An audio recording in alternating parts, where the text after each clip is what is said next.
O ayan na po, nagsusukat na po ang mga taga Kapitolyo ng right of way. Papagandahin na po ang right of way dito po sa may lupa po ni Remy Parason.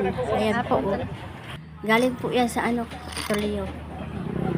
Ayan, ngayon po ay April 3, 2025. Ayan, nagsusukat. Ayan. 5 meter po.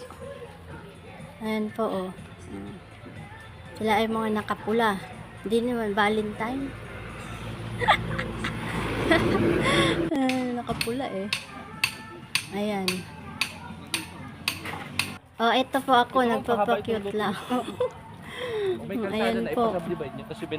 Hindi yan sa akin. Pinuntahan po ako sa bahay ni Kagawad Melvin kasi daw po ituro ko kung nasaan yung muhon. Ayan, kaya nandito po ako ngayon kasama nila sa pagsusukat ng right of way. 5 meter yan. 5 meter.